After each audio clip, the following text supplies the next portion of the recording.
आज या मतदारसंघात नेहमीची पद्धत सुरू झाली. त्यांनी 4.5 वर्ष तुमच्याकडे डुंकून सुद्धा पाहिली, जी कोरोनाच्या काळात कधी दिसली नाही, जी या ठिकाणी दुष्काळाच्या परिस्थितीत कधी तुमच्याकडे दिसली नाही. आता निवडणूक आली म्हणून ती सातत्याने जरा घालतायत मी बघतो. मग विचारतो तिकडं, विचाराला कर्तृत्व लागते, विचाराला कुणीतरी मग लागते, विचाराला काहीतरी या ठिकाणी तिथं जे बोलतो ऐकण्याची मानसिकता लागते. मी ज्या दिवशी जातो, ज्यावेळेस वेळ मागतो, त्या दिवशी त्या मिनिटाला वेळ असते, आमची मीटिंग असते. काही लोकांना 3-3 दिवस थांबावं लागतं. जुना कुठला तरी फोटो काढायचा, तो पोस्ट लावायचा, म्हणायचं आम्ही या टेंबूच्या योजनेत फार मोठं योगदान दिलं. का तर विश्वजीकरणाचं पत्र होतं, विश्वजीकरणाने मीटिंग गेली, जी बातमी पेपरला आली, मग तुम्ही गाडत. आधी माझे सदस्य, सोसायटीचे सर्व संचालक, मोठ्या संख्येने उपस्थित असणाऱ्या आमच्या माता भगिनी, सर्व आसपासच्या परिसरातील कार्यकर्ते आणि उपस्थित बनलेले, आज या नवरात्रीच्या पवित्र सणाच्या निमित्ताने साळगावमध्ये आपल्या सर्वांच्या साक्षीने अत्यंत एका शुभ कार्याला आपण सर्वजण सुरुवात करीत आहोत.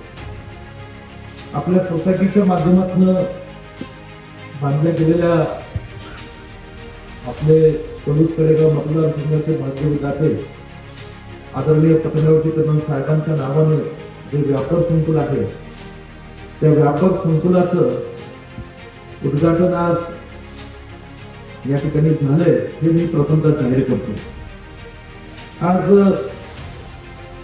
नवरात्रीचा सण आहे आणि आपल्या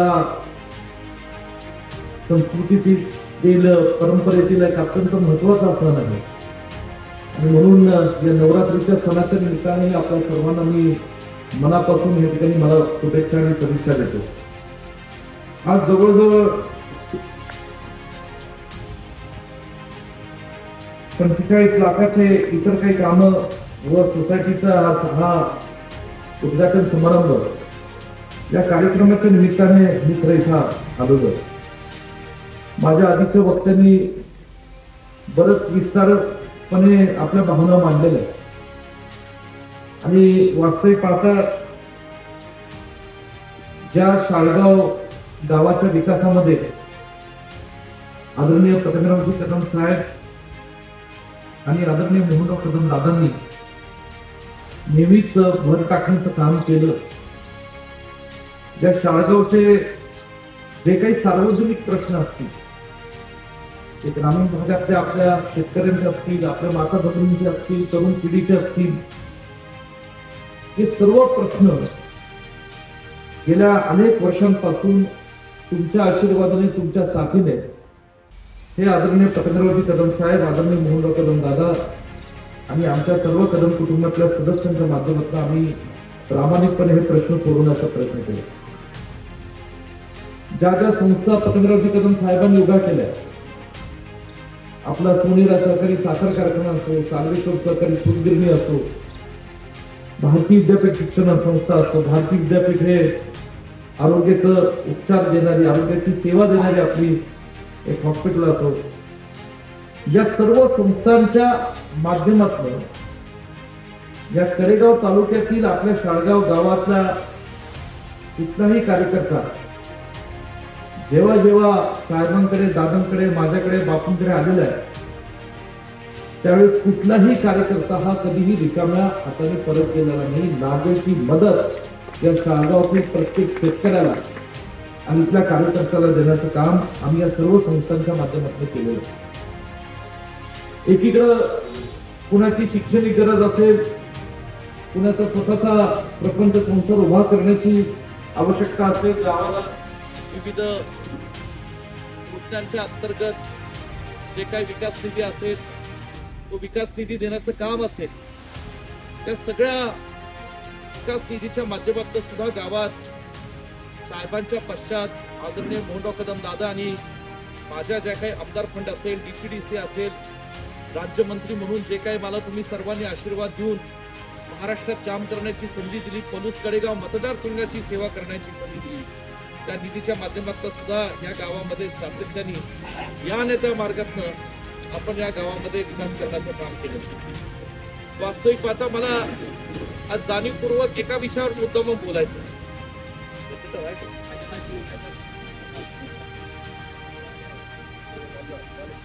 मी आज या गावामध्ये एका मुद्दावर एका विषयावर बोलण्यासाठी मी आलो। साहेबांचं एक स्वप्न होतं, साहेब ही ज्या परिस्थितीत या शाळगाव गावाची आणि कडेगाव तालुक्यातली एकेकाळची पिढी जन्माला आली, त्याच परिस्थितीत म्हणजे दुष्काळाच्या परिस्थितीत साहेबांचा जन्म झाला। आणि दुष्काळाची झळ काय असते ही प्रत्यक्षपणे पतंगरावजी कदम साहेबांनी त्यांच्या व्यक्तिगत जीवनामध्ये, त्यांच्या शैक्षणिक प्रवासामध्ये, राजकीय प्रवासामध्ये ही सोसलेली होती। परंतु साहेबांचं सातत्याने एक धडपड होती, मनातलं एक स्वप्न होतं, साहेबांच्या मनामध्ये जिद्द होती की काही करून आपल्या ह्या तत्कालीन असणाऱ्या खानापूर तालुक्याचा आणि आता असणाऱ्या कडेगाव तालुक्यातला दुष्काळ हा संपला पाहिजे आणि शेतकऱ्यांच्या बांधावर ते पाणी पोचलं पाहिजे। पाणीच्या माध्यमातून आपला हा ग्रामीण भागातला कडेगाव तालुक्यातला शेतकरी हा स्वतःच्या कष्टाने त्याच्या शेतात राबून या ठिकाणी उत्तम पीक या ठिकाणी काढून आपलं कुटुंब, प्रपंच, संसार चालवतो। हे साहेबांचं एक स्वप्न होतं, पण एवढं सोपंही नव्हतं। स्वर्गीय यशवंतराव चव्हाण साहेबांचा उल्लेख पाटलांनी केला आणि स्वर्गीय यशवंतराव चव्हाण साहेबांनी सुद्धा त्यांच्या आत्मचरित्रात लिहिलं होतं की सोनेराकोरा आणि हा संपूर्ण खानापूर तालुक्यातल्या परिसराला जे गावोगावी पाणी देण्याचं काम होतं ते दुर्दैवाने त्या काळात झालं नाही, परंतु येणाऱ्या काळामध्ये ते पतंगरावजी कदम करतील अशी अपेक्षा स्वर्गीय यशवंतराव चव्हाण साहेबांनी व्यक्त केली। ही यशवंतराव चव्हाण साहेबांची दूरदृष्टी आपल्या साहेबांच्या बाबतीत होती।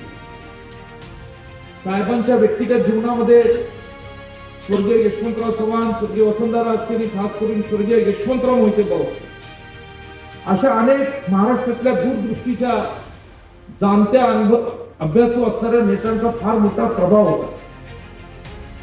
साहेबांना 80च्या दशकापासून तुम्ही सगळ्यांनी साथ दिली, आशीर्वाद दिला। साहेब मतदारसंघातील तत्कालीन असणाऱ्या भिलोडवांगी मतदारसंघातील आज असणाऱ्या पलूस कडेगाव मतदारसंघातून निवडून गेले, पण ज्या वेळेस ते निवडून गेले त्यावेळेस कधी कधी मागे होऊन या ठिकाणी थांबण्याचं काम कधी काम केलं। आपल्या मतदारसंघातल्या लोकांचे जे प्रश्न असतील, ते गोरगरिबांचे, सर्वसामान्य शेतकऱ्यांचे जे प्रश्न आहेत, हे प्रश्न सोडवण्यासाठी साहेबांनी दिवस रात्र या ठिकाणी अहोरात्र प्रयत्न केले। 1990च्या काळात साहेबांना राज्यमंत्री म्हणून स्वतंत्र दर्जा म्हणून शिक्षण आणि पाटबंधारे खात्याचा दर्जा मिळालेला आणि या पाटबंधारे मंत्री म्हणून साहेबांनी त्यावेळी खऱ्या अर्थाने ताकदी टेंबू योजनेची मुहूर्तमेढ रोवली। साहेबांना माहित होतं की खऱ्या अर्थाने आपला हा तालुका आणि ही लोक विकसित करायचे असतील तर पाणी आणल्याशिवाय गत्यंतर नाही। हे सगळे काम साहेबांचं सातत्याने चालू होतं।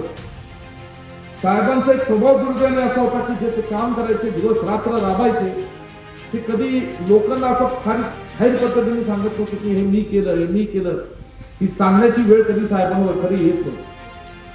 जे जे विकास निधी, ज्या ज्या योजना साहेब राबवत होते त्या प्रत्यक्षपणे त्याचं राबवण्याचं काम, अंमलात आणण्याचं काम हे आदरणीय मोहनराव कदम दादांच्या माध्यमातून आणि सर्व तालुक्यातील असणाऱ्या तत्कालीन कार्यकर्त्यांच्या माध्यमातून होत होते।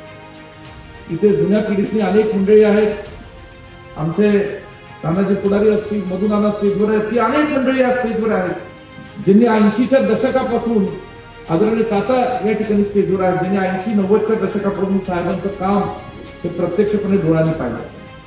काय होता आपला मतदारसंघ, काय होता आपला हा परिसर, आणि केवळ जसं साहेबांना आपण या ठिकाणी आमदार आणि मंत्री म्हणून काम करण्याची संधी दिली, जसं आपण साहेबांच्या पाठीशी मतदारसंघ हा उभा राहिला, तसा या मतदारसंघाचा कायापालट कसा झालेला आहे हे आपण सर्व डोळ्यांनी पाहिलं। या ताकदी टेंबूसाठी साहेबांनी सगळ्यात भयानक सगळ्या त्यांची योजना साहेब राबवत होते मंत्रालयात बसून। या सगळे कालवे होत असताना साहेब प्रत्यक्षपणे त्याची पाहणी करत याचे सगळं भूमिपूजन सातत्याने चालू होतं. ह्याला निधी कसा मिळेल ह्याच्यासाठी सुद्धा 1999 पासून प्रयत्न चालू होते. कारण 95 ते 99च्या काळात खरं काही फार होऊ शकलं नाही. कारण शेवटी जेव्हा महाराष्ट्राच्या मंत्रालयामध्ये महाराष्ट्राच्या मुख्यमंत्रीकडे बोलणारा एक व्यक्तिमत्व असतो त्या व्यक्तिमत्वाचं थोडं वजन असावं. साहेबांचं कर्तृत्व एवढं मोठं होतं. साहेब जेव्हा बोलायचे राज्यात कुणाचं काय सरकार असं ना एखादा मुख्यमंत्री असेल हे साहेब काय बोलतात साहेबांचं काय म्हणणं आहे या पोलीस कडेगावच्या बाबतीमध्ये हे सगळी लोक ऐकत होती. कॅबिनेट ऐकत होते. आणि म्हणून या ठिकाणी 99 पासून सुद्धा पहिलं ताकारी टेंबू या सगळ्या निधींना साहेबांनी राज्याची तिजोरी खुली करून लागेल तो पैसा लागेल तो निधी. मला आठवतं एक वेळेस विलासराव देशमुख साहेबांनी त्याचा उल्लेख केला होता की आमची जेव्हा कॅबिनेट मीटिंग व्हायची मुख्यमंत्री मुलांनी बैठकीमध्ये कदम साहेब उद्योग खात्याचे मंत्री असायचे जलसंधारण मदत व पुनर्वसन खातं त्यांच्याकडे होतं. त्यावेळेस कदम साहेब ताकदी टेंबू शिवाय काही विषय बोलत नाही. म्हणजे ओढा साहेबांचा जीव या दोन्ही योजनांमध्ये अडकला होता की सातत्याने साहेबांनी काही करू नये पण ह्या नोंदणीला निधी दिल्याशिवाय इथं पुढं पाणी हे पुढवर जाणार नाही आणि पुढे गेल्याशिवाय शेतकऱ्यांच्या बांधापर्यंत पोहोचणार नाही माहिती होती. हे बरोबर चालू असताना या ठिकाणी सोनीराव सहकारी साखर कारखान्याची स्थापना साहेबांनी केली. अनेक लोक या ठिकाणी विचारत होती की ज्या कडेगाव तालुक्यामध्ये अजून ऊसाचं क्षेत्र नाही अशा माळरानावर या ठिकाणी आपण कारखाना उभा करतोय. आपण शेतकरी कारखाना कसा चालवणार शेतकऱ्यांना दर कसं देणार. परंतु तुम्ही सगळे मंडळी त्याला साक्षीदार विशेषतः ज्यांची 50 ओलांडली ज्यांची 60 ओलांडली त्या सगळ्या लोकांना आठवत असेल की हा माळरानावरचा कारखाना जो आदरणीय मोहनराव कदम दादांनी लोकांना सोबत घेऊन शेतकऱ्यांना आणि सभासदांना सोबत घेऊन हा या ठिकाणी कष्टाने उभा केला. आज तोच आपला डॉक्टर पतंगराव कदम सोनीराव सहकारी साखर कारखाना सांगली जिल्ह्यात नव्हे महाराष्ट्रामध्ये सहकारी तत्वावर चालणारा सर्वात उच्चांकी दर देणारा कारखाना ठरला. याचा दृष्टिकोन किंवा आम्हाला सगळ्यांना अभिमान वाटला पाहिजे. कधी पाऊस कमी पडला कधी पाऊस जास्त पडला की आपल्या ऊसाच्या रिकेवर थोडासा त्रास होतो. गेल्या काही वर्षांपासून खासगी सहकारी तत्वावर काम करणारे कारखाने महाराष्ट्रामध्ये आज मोठ्या प्रमाणात त्या ठिकाणी उभे आहेत. अनेक ठिकाणी त्या परिसरातल्या कारखान्याच्या मंडळींनी त्यांच्या कारखान्याची क्षमता कृषींची ही 2.5 ते 5,000 5,000 ते 7,500 7,500 ते 10,000 नेली. आणि म्हणून या ठिकाणी बऱ्याचदा टोळ्यांची सुद्धा अडचणी येत असताना आपला कारखाना आपण हा अत्यंत चांगल्या पद्धतीने चालवण्याचा मनापासून या ठिकाणी प्रयत्न केला. मला आपल्या सगळ्यांना सांगायचं आहे की या ठिकाणी गेल्या काही दिवसांपासून काही वर्षांपासून सातत्याने एक प्रश्न जसा तुम्हाला भेडसावत होता तसा मला भेटतो होता. हिरली शाळगाव आपशिंग कोतावड खंबाळ या सगळ्या गावांमध्ये जेव्हा मी फिरत होतो कार्यकर्त्यांशी बोलत होतो शेतकऱ्यांशी संवाद साधत होतो त्या अनेकदा मला असं कानावर ऐकायला मिळालं की टेंबू पासून आमच्या या गावातली काही शेतीची जमीन ही अजूनही वंचित राहिली आणि म्हणून मी सातत्याने राज्यमंत्री असताना पहिल्यांदा पुढाकार घेतला. मला आठवतं त्यावेळेस महाविकास आघाडीचं आपलं सरकार होतं. कोरोनाचा कालावधी होता तरी सुद्धा मंत्रालयामध्ये मी एकदा नाही दोनदा नाही 3-3दा पाटबंधारे विभागाच्या बैठका घेतल्या. तिथल्या सचिवांशी बोललो त्यांना सांगितलं की इथं ह्याचं विस्तारीकरण केलं पाहिजे आणि विस्तारीकरणाकरता जो काही निधी आपल्याला लागेल तो निधी राज्य शासनाच्या तिजोरीतनं निधी आपल्याला मंजूर करण्याची जबाबदारी ही माझी राहील आणि म्हणून या ठिकाणी आम्ही सातत्याने पाठपुरावा करत होतो. मला सांगायचंय की त्यावेळेस कोरोनाच्या कालावधी असल्यामुळे अनेकदा या ठिकाणी आपल्याला आरोग्य यंत्रणावर पैसा खर्च करावा लागत होता. परंतु हळूहळू ह्याचे सुद्धा नियोजन चालू होते. सर्वे चालू होते. सर्वेच्या कालावधीमध्ये अनेकदा आम्ही सुद्धा बोंबाळवाडीला भेटी दिल्या. ही सगळी गावातली मंडळी होती. आपशिंग आणि खंबाळ्याला स्वतः प्रत्यक्षपणे तिथे आम्ही पाटबंधाऱ्याच्या अधिकाऱ्यांना जाऊन मी पाहणी केली.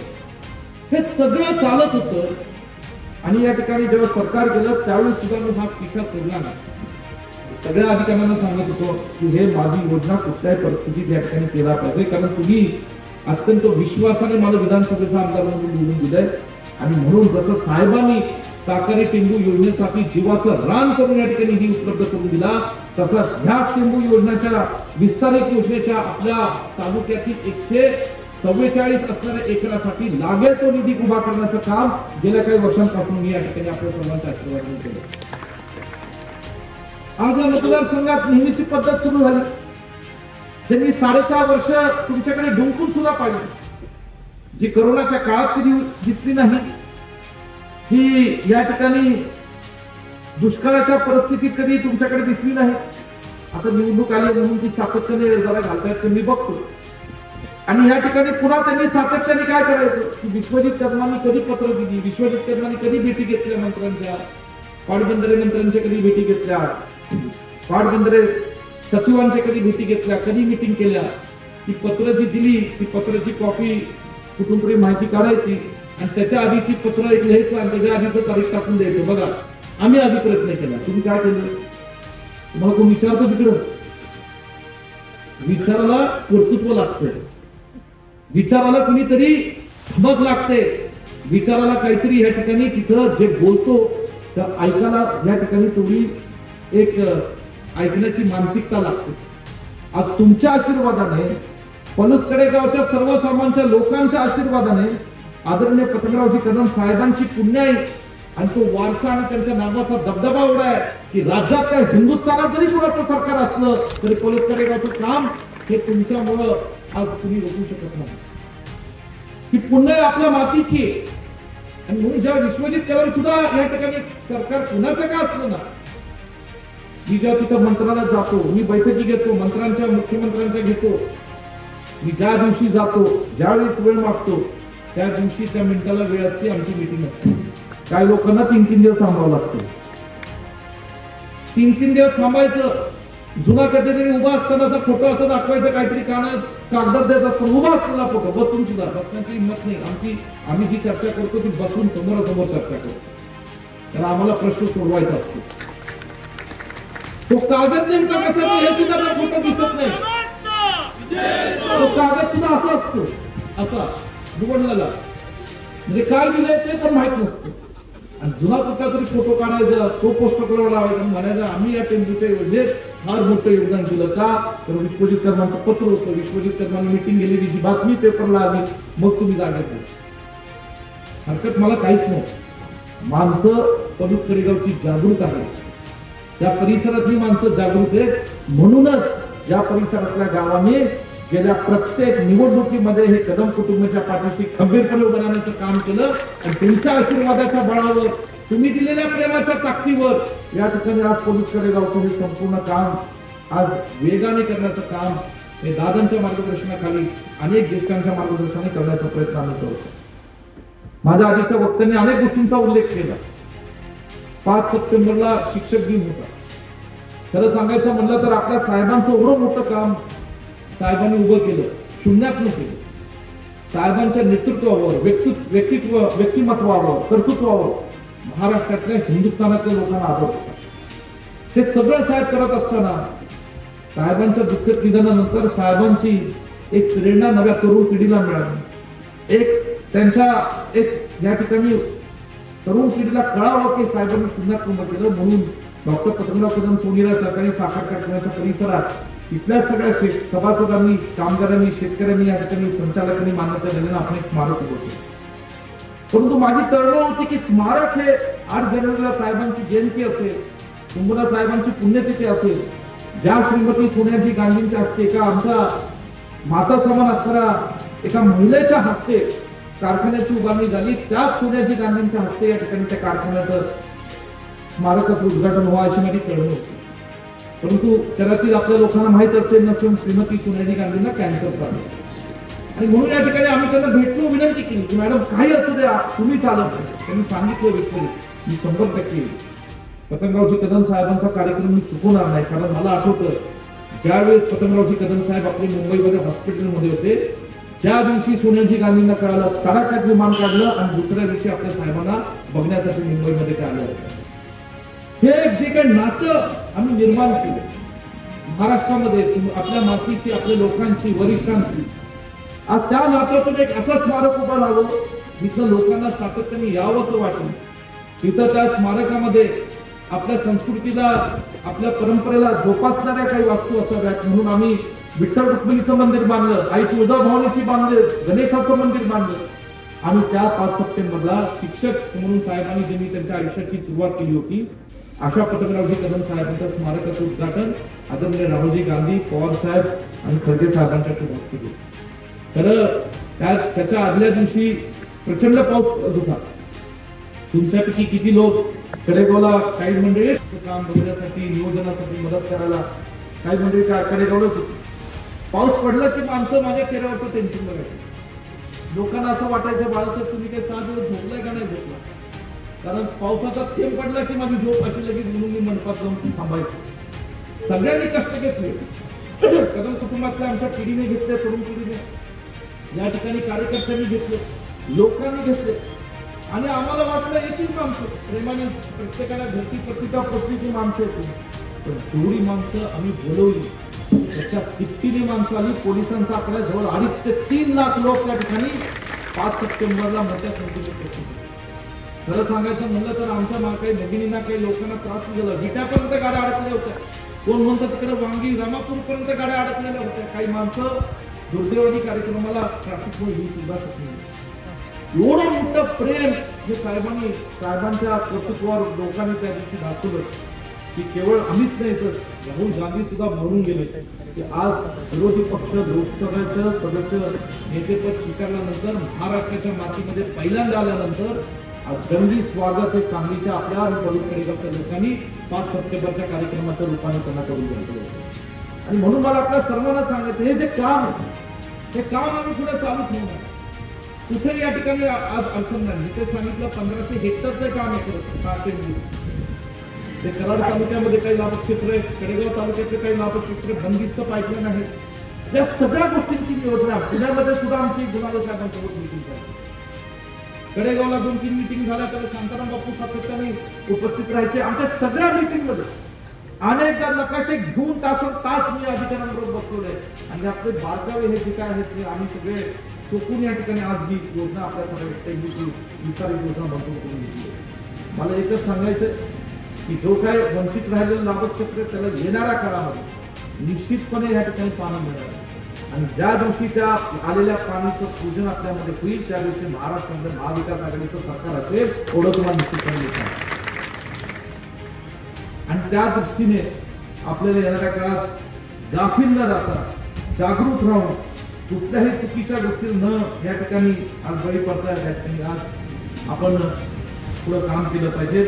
आज आमच्या अनेक भगिनींना हे कामगार कल्याण विभागाचे किट्स वाटप करण्याचं काम सुद्धा या ठिकाणी गावातल्या प्रमुख कार्यकर्त्यांच्या पुढाकाराने संपर्काने आमचे लोक असतील, अनेक गावातील मंडळी असतील, या सगळ्यांच्या पुढाकाराने या ठिकाणी आज आम्ही केलं. त्याचाही मला मनापासून आनंद. आज आमच्या पाटलांनी उपसरपंच असतील, सरपंच असतील, आधीचे सर्व व्यक्ती दादरी पुढारी असतील, त्यांनी या सगळ्यांनी आपला भावना व्यक्त केला. आणि खरं मी बारकाईने या सगळ्यांचं भाषण ऐकत होतो. निश्चितपणे मला शाळगाव सन 2014चं नाही त्याच्या आधीच, बरोबर ना, त्याच्या आधीचं शाळगाव हे या ठिकाणी आज मला थोडंसं पाहायला मिळतंय. मला याचं समाधान. माझ्या माता भगिनीने एवढीच मला विनंती आहे की आज साहेबांची दूरदृष्टी किती होती आपण विचार करावा लागतो. कडेगावमध्ये या ठिकाणी स्त्री शिक्षणाचं साहेबांनी संकुल होतं. आपल्या ग्रामीण भागातल्या मुली शिकल्या पाहिजे, स्वतःच्या पायावर उभा राहिल्या पाहिजे आणि त्यातलं शिकून त्यांनी सुद्धा त्यांचा प्रपंच संसार आई वडिलांचं कुटुंब चालवलं पाहिजे ही साहेबांची भावना होती. आज या ठिकाणी कॉलेजेस उभे झाले, त्यात आपल्या काही तालुक्यातल्या भगिनी मुली शिकल्या.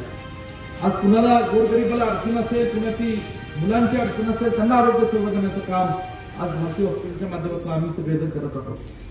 आज या निवडणुकीच्या तोंडावर काही मंडळी या ठिकाणी म्हणतात आम्ही तुम्हाला 1500 रुपये देऊ, असं करू तसं करू. एक लक्षात ठेवलं पाहिजे की साहेबांची दूरदृष्टी कशी होती. त्याचं साधं उदाहरण देतो की ज्या वेळेस 30 वर्षापूर्वी कडेगावचं कल्याण हॉलवर उभं राहिलं, आपल्याच मतदारसंघातली एक मुलगी तिथे शिकली, कडेगावची.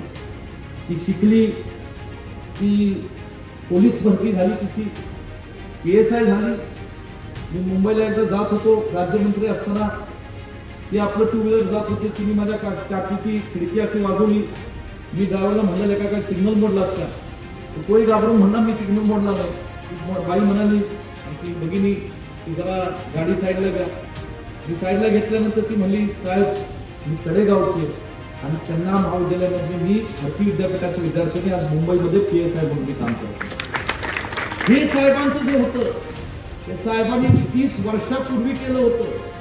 आज काही माणसं झोपलेली जागी झाली आहेत, निवडणुकीच्या तोंडावर त्यांना आज आया बहिणींची आठवण होत आहे.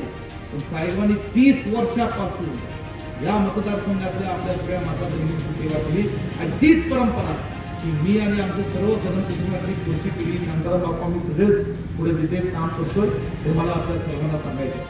म्हणून या ठिकाणी आपण सगळ्यांनी आज जो कार्यक्रम घेतला सोसायटीचं खरंच सगळं चेअरमन व्हाईस चेअरमन तुमचं ऐकत होतो. फार चांगलं सोसायटीचं कामकाज केलं तुम्ही. सगळं ठेवी दुप्पट, कर्ज वाटप दुप्पट, या ठिकाणी सगळं दुपटीवर गेलेलं आहे. म्हणजे मध्ये आधी काही पाहिलंच नाही. सोसायटी तोट्यात होती की नफ्यामध्ये आलं.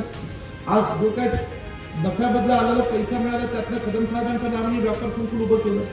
पुन्हा तुम्ही मला उल्लेख केला की दुसरीकडे आणि तुमची जिल्हा मध्यवर्ती बँकेची जुनी एक जागा आहे तिथे सुद्धा तुम्ही काहीतरी व्यापार संकुल उभा करण्याचा तुमचा मानस आहे. आणि आज तुम्हाला सांगतो अशा पद्धतीने सोसायटीचं चांगलं कामकाज सोसायटी किंवा कुठल्याच संस्थेचं कामकाज चांगलं केव्हा होतं जेव्हा चांगल्या विचाराची माणसं तिथं बसतात तेव्हा चांगलं काम होतं. ते लक्षात ठेवलं पाहिजे. चांगल्या विचाराची जेव्हा माणसं बसतात तेव्हा त्यांना या ठिकाणी भान असतो की हा पैसा शेतकऱ्यांचा आपल्या गावातल्या लोकांचा त्याचा वापर हा गावाच्या शेतकऱ्यांच्या भल्यासाठी झाला पाहिजे या दृष्टीने संचालक मंडळाने काम केलं. म्हणून तुम्हाला मी जाहीरपणे गावासमोर सांगतो या ठिकाणी आपल्या नव्या संकुलाला जर तुम्हाला काही मदत लागली तर मी आणि शांताराम बापू लागेल ती मदत तुम्हाला या ठिकाणी उभी करून देतो. त्यामुळे त्या सोसायटीतनं लवकर चांगलं संकुल उभं करा, त्यातनं सोसायटीचं उत्पन्न मिळवा आणि त्याचा फायदा डिव्हिडंड रूपाने सभासदांना एवढं निश्चितपणे तुम्हाला सांगतो. आज आता एक सांगेल की रयत शिक्षण संस्थेची सुद्धा एक आपल्या गावामध्ये शाखा आणि आपल्या गावातले परिसरातले अनेक विद्यार्थी त्या शाखेमध्ये शिकतात. वास्तविक पाहता गेल्या काही वर्षांपासून आदरणीय पटवर्धन कदम साहेबांच्या जागेवर शरद पवार साहेबांनी मला रयत शिक्षण संस्थेत आज महाराष्ट्रातलं नव्हे रयत शिक्षण संस्थेचं एकमेव उदाहरण आहे की एका विधानसभा मतदारसंघामध्ये एक नाही दोन नाही आज 3 पदं या तालुक्यातली मतदारसंघातली आम्ही रयत शिक्षण संस्था महेंद्र आपला उपाध्यक्ष आदरणीय JK बापू मॅनेजमेंट काउन्सिलचे सदस्य मी मॅनेजिंग काउन्सिलचे सदस्य आणि गेल्या 5 वर्षात साहेब सातत्याने साहेबांचं भारतीय विद्यापीठापेक्षा जास्त तुम्हाला माहित असेल माहित नाही मला पण भारतीय विद्यापीठापेक्षा जास्त साहेबांचं प्रेम आणि जिव्हाळा हा रयत शिक्षण संस्थेवर होता. कारण साहेब 1977 पासून त्या रयत शिक्षण संस्थेवर होते. तिथले विद्यार्थी तिथे शिक्षक म्हणून त्यांनी साहेबांचं काम केलं आणि म्हणून या ठिकाणी मला सांगायचं की मी सुद्धा गेल्या 5 वर्षात जवळ 5 कोटीचा निधी रयत शिक्षण संस्थेला आपल्या सांगली जिल्ह्यातल्या शाखेच्या विकासासाठी दिलाय. शाळगावला सुद्धा येणाऱ्या काळात आम्ही 1 कोटीचा निधी पुन्हा रयत शिक्षण संस्थेला देतो. त्यातला 1 कोटी मधला जो काही शाळगावच्या शाखेसाठी लागणारा निधी असेल तो तुमचं जे काही इथली CDC असेल इथले गावातले लोक असाल तुम्ही एकत्रित बसा आणि जे आवश्यक अनावश्यक नाही जेवढी विद्यार्थी संख्या आहे जे शिक्षक असतील जे काय आवश्यक तुम्हाला निधी असेल तो रयत शिक्षण संस्थेचे चेअरमन डॉक्टर चंद्रकांत दळवी यांच्याकडे आपण सुपूर्द करा. त्याची कॉपी पत्राची मला द्यावी आणि चांगले विद्यार्थी या गावात घडवण्याकरता भविष्यकाळात ही शाळा सुद्धा आपली अधिक मजबूत आपल्याला कशी करता येईल त्याच्याकडे मी सुद्धा निश्चितपणे काढू. बाकी काही किरकोळ प्रश्न असतील निश्चितपणे ते कधी कोण बापूंकडे कोण जितीशकडे कोण दिदूकडे कोण आमच्याकडे हे मांडत असतं. या नाही त्या मार्गातून या ठिकाणी प्रश्न सुटतील. माझी एक तळमळीने विनंती आपल्या सगळ्यांना की गाव हे साहेबांच्या विचारावर प्रेम करणारं गाव कुठल्याही बाबतीत कुठल्याही गोष्टीमध्ये आम्ही तसंच सोडली पण हे गावात जे काही कधी कधी समज गैरसमज होतात त्या समज गैरसमजामुळे आपण ज्या नेत्यावर आपण निष्ठा दाखवतो ज्या नेत्यावर आपण प्रेम करतो असं दिसवतो ज्या नेत्यावर आपण म्हणतो की आम्ही तुमच्यासाठी जीवाचं रान करू त्या नेत्याला आपलं किती नुकसान होतं त्यातनं मोठाही बारीक विचार तुम्ही करावा लागतो. कुठेतरी हा विचार आता या ठिकाणी करत असताना छोट्या छोट्या गोष्टी बाजूला सारून या ठिकाणी आज मन मोठं केलं पाहिजे आणि पुढं आपल्या मतदारसंघाच्या हितासाठी गावाच्या हितासाठी आपण सगळ्यांनी देश दिला आणि एक विचाराने साहेबांच्या विचाराने गावात एकत्रितपणे राबलं पाहिजे. ग्रामपंचायत आपण जिंकलो सरपंच एक चांगला पोतकरू आपण तरुण कार्यकर्ता त्यांना निवडून दिलं सरपंच ग्रामपंचायतीची बॉडी आपली आल्या पण किरकोळ काहीतरी होतं पुन्हा सगळं चांगलं घडलं पण सुद्धा आपल्याकडे भेटेल. म्हणून मला आपल्याला नम्र विनंती करायची हे चुकीची कीड आपल्या गावाला लागता कामा नये. सगळ्यांनी या गावातल्या विकासासाठी एकत्रित या ठिकाणी काम करायचं. साधं उदाहरण तुम्हाला देतो, ज्याचा उल्लेख जितेशनी केला की जर मन मोठं करायला तुम्ही शिकला नाही तर आज विशाल पाटील सांगली जिल्ह्याचा खासदार झाला नसता. लक्षात ठेवा, मन मोठं कसं करायचं पहिलं माझ्याकडनं बघा. तुम्हाला सगळ्यांना माहिती आहे सांगलीच्या इतिहासामध्ये काय काय झालं, परंतु आम्ही सगळ्यांनी ठरवलं. त्या सगळ्या बैठकीमध्ये जितेश होते, बापू होते, ही सगळी आमची मंडळी होती की काय करायचं सांगलीच्या हितासाठी, सांगलीच्या एका चांगल्या आपण योग्य दिशेने आता चांगल्या चालायचं. त्या दिशा आम्ही सगळी निवडली आणि एका रेषेत आम्ही या ठिकाणी चालला. म्हणून मी संघ बांधलेला 1999 सारखा जसं साहेबांनी मानला होता. एक खासदार तुमच्या आशीर्वादाने आम्ही निवडून आणलाच, पण ह्या येणाऱ्या विधानसभेत सुद्धा या सांगली जिल्ह्यातनं कमीत कमी 4 विधानसभेचे आमदार या ठिकाणी निवडून आणण्याची संघ आम्ही सगळ्यांनी बांधलेला. फक्त तुमच्या आशीर्वादाने या ठिकाणी इथं साथीची गरज आहे. नाही तर काय होतं, मी जायचो जतला, मी जायचो मिरजेत, मी जायचो सांगलीला आणि मग परत आम्हाला कोणतरी फोन करायचा, बाळासाहेब शाळगावला तरी येणं गरजेचं आहे. तेवढंच राहिले, हे तेवढंच राहिलंय, बाकी काय नाही. एकीकडे महाराष्ट्रातली नेते मंडळी पलूसकडे जाऊन येतात, आज वेगवेगळ्या शब्दांमध्ये सांगतात की पुढची दिशा आपल्या महाराष्ट्राची काय, विश्वजितचं स्थान कुठे, हे सांगत असताना जर तुम्ही मला इथे अडचण असतात तर तुमचं तुम्ही ठरवलं पाहिजे पुढे काय करायचं.